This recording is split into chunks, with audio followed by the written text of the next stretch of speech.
For my fourth and final presentation, I will be presenting about the culture, education, and leadership in Malaysia. I am Jamina Watstein, and this will be my final presentation. So to do my presentation, I interviewed a woman that I work with at Magic Years International School who comes from Malaysia. I thought it would be great to get some insights from her as far as her experiences growing up and working in education. So first I asked her to share some of her favorite things, and she told me that she liked the diversity in food, culture, people, and beliefs, the wide-ranging opportunities to work and study, and the perfect combination of historical museums and monuments and beautiful beaches and nature. So here is the national dish in Malaysia. It's nasi lemak, probably saying it wrong, but it's made up of coconut rice, egg, and spicy sides. Looks delicious. She told me that Malaysia is a truly multiracial society. The Malays and indigenous people make up around 60% of the population of 21 million. So Chinese comprise around 31%, the Indians another 8%, and it is therefore misleading to imply that there is only one culture or one style of Malaysian leadership. While these ethnic groups share some common beliefs and values, they have a distinct cultural and religious differences. Here's a short video to take a look into the Malaysian culture.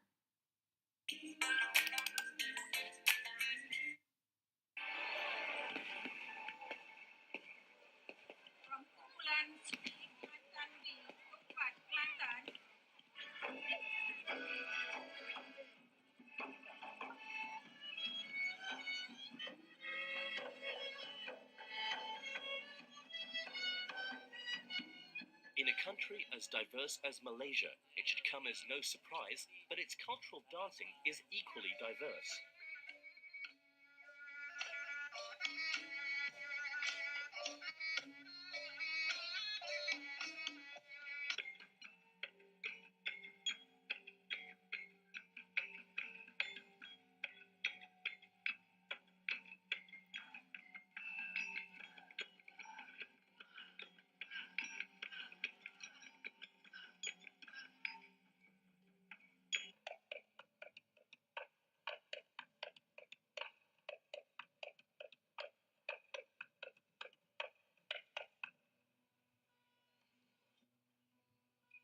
This celebration in Malacca is a perfect reflection of the many races and religions that, over the centuries, have made their mark on this port city.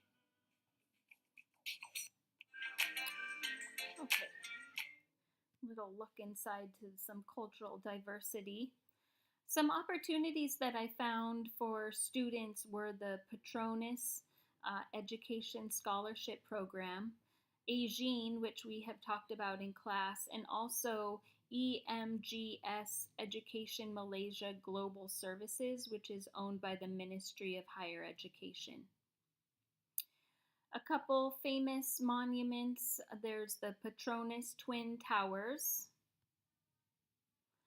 Sultan Abdul Samad Building, and last is the Batu Caves, the entrance into them.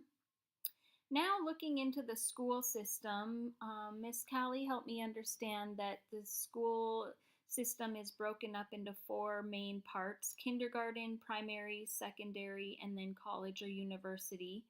Primary school is play-based with a lot of group work. Mother tongue is spoken, and class sizes range from about 35 to 45 students.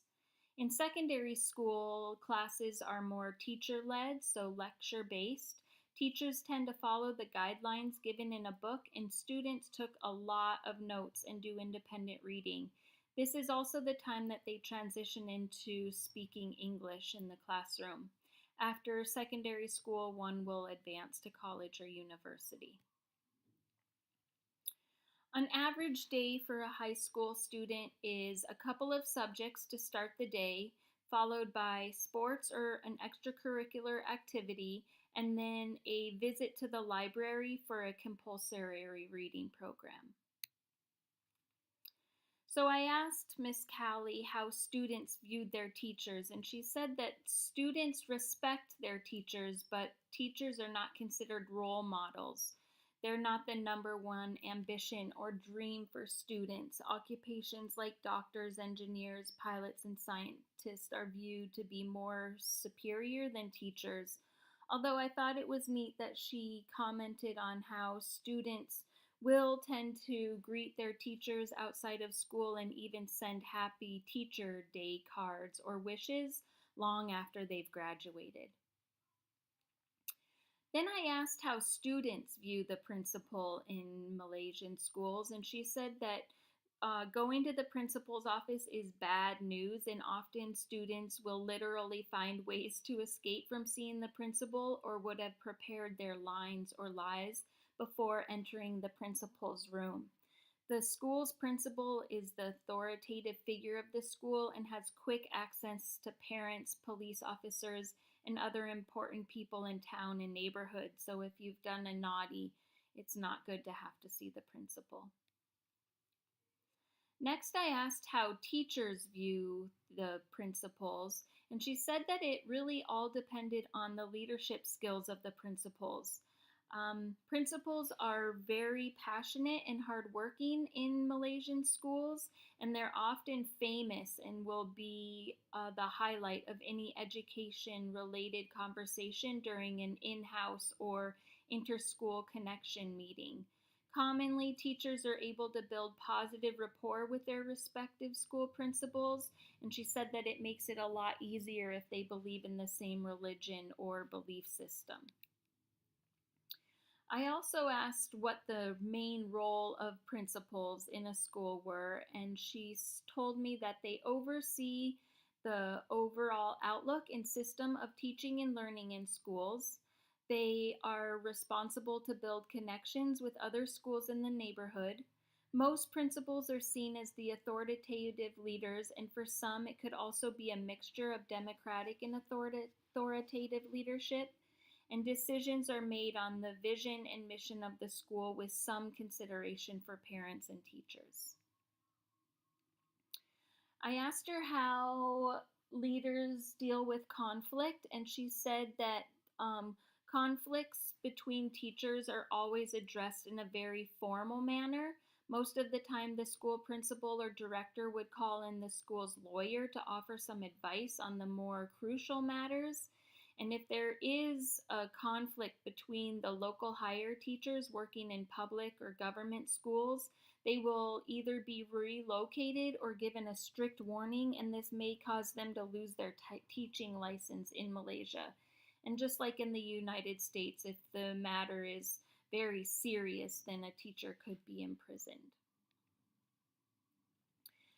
Next, I asked Miss Callie if there's a difference between public versus private sectors, and she said yes, there is a big difference. Principals in private schools are usually hired from other countries and thus bringing different dimensions of leadership, which I think we've definitely learned about in this class.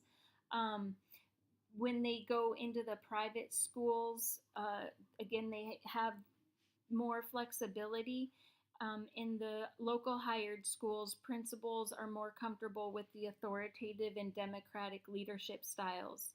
Local hired principals are more familiar with the expectations of the national curriculums and standards operating procedures in Malaysia, known as SOP. And it was interesting for me to hear her say that international schools or private schools are not very much restricted by the national curriculum and standards, so they're free to flow with the school's vision and mission more. So here's a quick look at one entering into elementary school.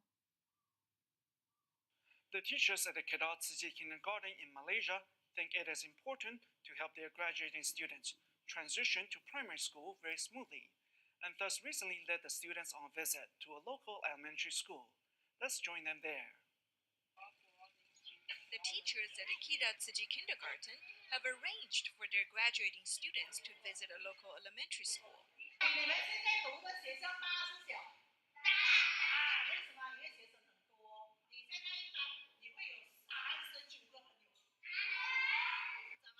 Then the students walk into a first grade class to greet the older students here.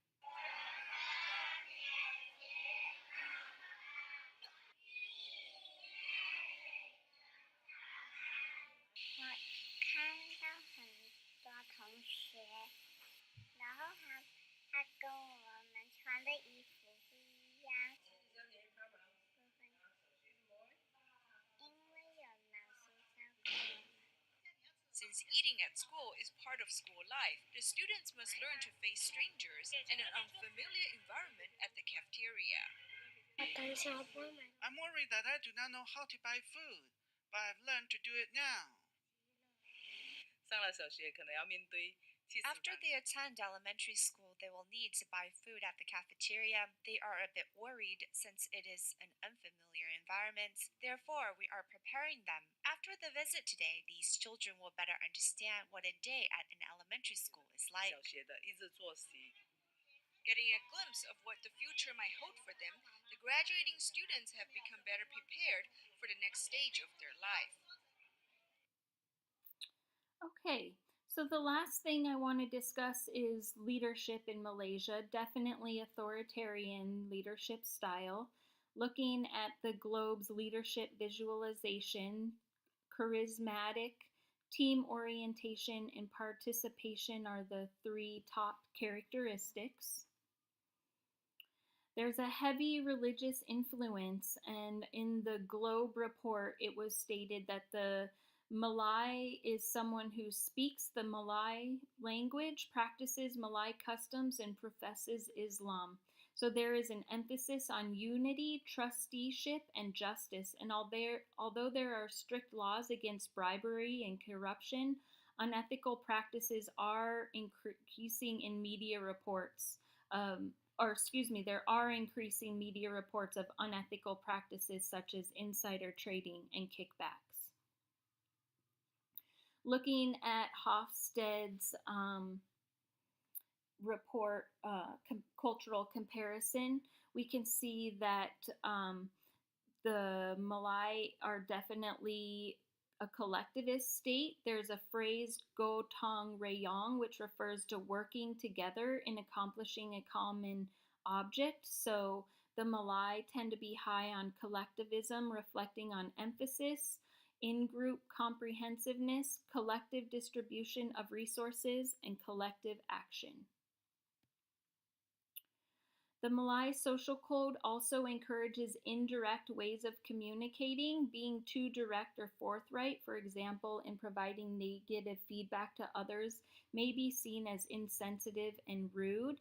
It is important to preserve face, which is called jaga maruha, and leaders may forego openness in the interest of maintaining social harmony. Passive obedience to superiors is one of the basic values of Malay society. Strong reverence for elders and traditional leaders, and there is an acceptance of unequal power sharing. Last, I looked at what a contemporary manager sees, how he sees the need to bring Western practices, and this is what he said. Abdullah, a manager, uses the analogy of a tree to explain the roots on which an organization culture is based must reflect a deep understanding of core Malaysian values. Such values include respect for elders, a collectivist orientation, religious commitment, harmonious living, and saving face. These values need to be seen to coexist with performance-driven values such as goal clarity, cooperation, commitment, decisiveness, and achievement. In essence, Abdullah makes a case for critically reviewing overseas models and theories to look for harmony between cultures and management by combining our own traditional strengths and indigenous expressions with a modern and contemporary appeal. And that is my report for Malaysia.